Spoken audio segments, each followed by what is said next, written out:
जय श्री राम। श्रीमद् भगवद गीता का 18वां अध्याय मोक्ष संन्यास योग, श्लोक संख्या 10। यहाँ पर सात्विक त्यागी पुरुष की अंतिम स्थिति के लक्षण बतलाए गए हैं। न द्वेष्टय कुशलम कर्म कुशले नानुषज्जते त्यागी सत्व समाविष्टो मेधावी छिन्न संशयः। न द्वेष्टि अकुशलम कर्म कुशले न अनुषज्जते त्यागी सत्व समाविष्टः मेधावी छिन्न संशयः। जो मनुष्य अकुशल कर्म से तो द्वेष नहीं करता और कुशल कर्म में आसक्त नहीं होता, वह शुद्ध सत्व गुण से युक्त पुरुष संशय रहित, बुद्धिमान और सच्चा त्यागी है। तो प्रश्न है कि अकुशलम विशेषण के सहित कर्म पद किन कर्मों का वाचक है, अर्थात किन कर्मों की ओर संकेत कर रहा है, और सात्विक त्यागी पुरुष उनसे द्वेष नहीं करता, इस कथन का क्या भाव है। उत्तर है कि अकुशलम विशेषण के सहित कर्म पद द्वारा यहाँ शास्त्र द्वारा निषेध किए हुए पाप कर्मों का और काम्य कर्मों का वाचक है। जो शास्त्रों में ऐसे कर्म जो निषिद्ध हैं और पाप माने गए हैं, क्योंकि पाप कर्म तो मनुष्य को नाना प्रकार की नीच योनियों में और नरक में गिराने वाले हैं, एवं काम्य कर्म भी फल भोग के लिए पुनर्जन्म देने वाले हैं। इस प्रकार दोनों ही बंधन के कारण हैं और इसी वजह से यह अकुशल कहलाते हैं। तो जो सात्विक त्यागी है वह इन कर्मों से द्वेष भी नहीं करता। इस कथन का भाव है कि सात्विक त्यागी एक ऐसा पुरुष जिसके अंदर सात्विक त्याग का भाव है, वह राग और द्वेष का सर्वथा अभाव हो जाने के कारण जो निषिद्ध और काम्य कर्मों का त्याग करता है वह द्वेष बुद्धि से नहीं करता, किंतु अकुशल कर्मों का त्याग करना मनुष्य का कर्तव्य है। इस भाव से लोक संग्रह के लिए उनका त्याग करता है, क्योंकि वो राग और द्वेष से अतीत है, इसलिए अकुशल कर्मों से द्वेष न रखते हुए यह मानकर उनका त्याग करता है कि अकुशल कर्मों का त्याग करना ही मेरा कर्तव्य है। दूसरा प्रश्न है कि कुशले पद किन कर्मों का वाचक है और सात्विक त्यागी उनमें आसक्त नहीं होता, इस कथन का क्या भाव है। तो कुशले पद, कुशले अर्थात कुशल कर्म, यहाँ शास्त्र विहित अर्थात शास्त्र में बताए गए नित्य नैमित्तिक यज्ञ दान तप आदि शुभ कर्मों और वर्ण आश्रम के अनुकूल समस्त कर्तव्य कर्मों का वाचक है। वो सारे कर्म जो वर्ण आश्रम स्वभाव परिस्थिति शास्त्र के अनुसार आपको करने चाहिए, जो शुभ हैं, निष्काम भाव से किए हुए उपयुक्त कर्म मनुष्य के पूर्व जन्मों के संचित अर्थात जो संग्रहित हो गए हैं उन पापों का नाश करके उसे कर्म बंधन से छुड़ा देने में समर्थ हैं। यदि आप निष्काम भाव से कर्म करते हैं, जो संचित पाप होते हैं, तो वह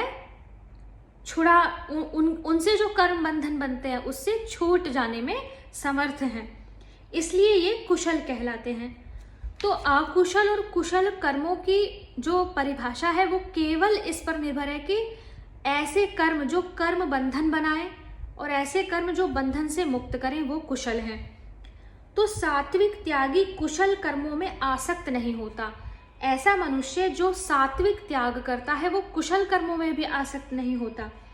इस कथन से यह भाव दिखलाया गया है कि जो उपयुक्त शुभ कर्मों का विधिवत अनुष्ठान करता है वह आसक्ति पूर्वक नहीं करता, किंतु शास्त्र विहित कर्मों का करना मनुष्य का कर्तव्य है। इस भाव से ममता आसक्ति फलेच्छा छोड़कर लोक संग्रह के लिए उनका अनुष्ठान करता है।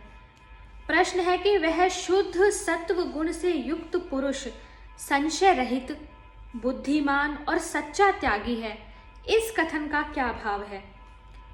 तो इस कथन से यह भाव दिखलाया गया है कि इस प्रकार राग द्वेष से रहित होकर केवल कर्तव्य बुद्धि से कर्मों का ग्रहण और त्याग करने वाला शुद्ध सत्व गुण से युक्त पुरुष संशय रहित है, यानी उसने भली भांति निश्चय कर लिया है कि यह कर्म योग रूप सात्विक त्याग ही कर्म बंधन से छूटकर परम पद को प्राप्त कर लेने का पूर्ण साधन है।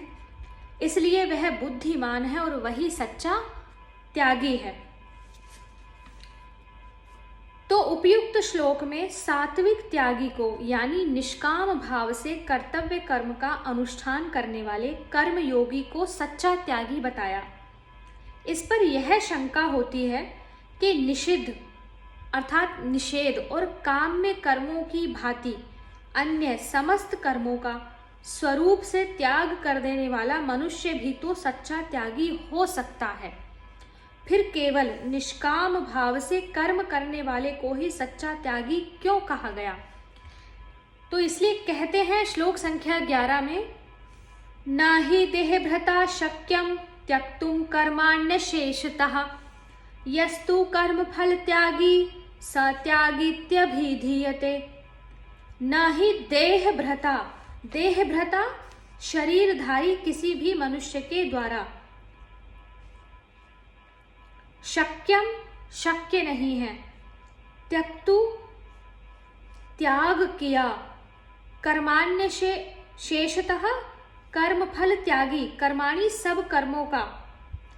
तो इस श्लोक का भाव है क्योंकि शरीरधारी किसी भी मनुष्य के द्वारा संपूर्णता से सब कर्मों का त्याग किया जाना शक्य नहीं है, इसलिए जो कर्म फल का त्यागी है वही त्यागी है, यह कहा जाता है। वास्तविकता यह है कि कर्मों का त्याग किया ही नहीं जा सकता। त्याग किसका किया जा सकता है? वह है कर्म फल। जो भी आप कर्म कर रहे हैं उसके फल का त्याग, फल तो मिलेगा, लेकिन हमारी आसक्ति वहां ना हो, मोह वहां ना हो, कामना वहां ना हो, प्रतीक्षा वहां ना हो, इस इच्छा का त्याग कि पता नहीं मैं ये अच्छा कर्म कर रहा हूं तो मुझे इसका अच्छा फल मिलेगा, इस तरह की भावना नहीं होनी चाहिए। तो कर्म फल का जो त्यागी है वही त्यागी है। प्रश्न है कि यहाँ देहभृता पद किसका वाचक है और उसके द्वारा संपूर्णता से सब कर्मों का त्याग किया जाना शक्य नहीं है, इस कथन का क्या भाव है? तो उत्तर है कि जिनके द्वारा देह का धारण पोषण किया जाता है ऐसे समस्त मनुष्य समुदाय का वाचक यहाँ देहभृता पद है। अतः शरीरधारी किसी भी मनुष्य के लिए संपूर्णता से सब कर्मों का त्याग कर देना शक्य नहीं है, ये व्यवहारिक नहीं है।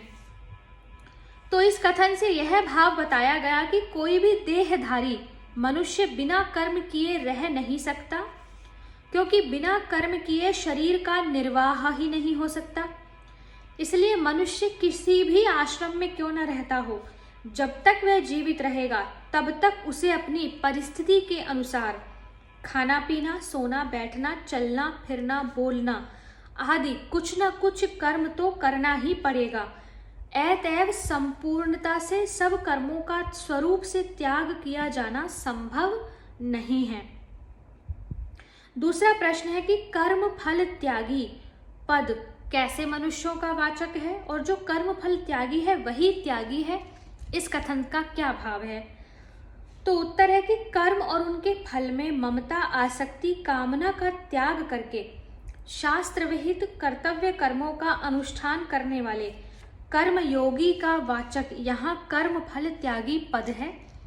अतः जो कर्म फल का त्यागी है वही त्यागी है। इस कथन से यहाँ यह भाव दिखलाया गया है कि मनुष्य मात्र को कुछ ना कुछ कर्म करने ही पड़ते हैं, बिना कर्म किए कोई रह ही नहीं सकता।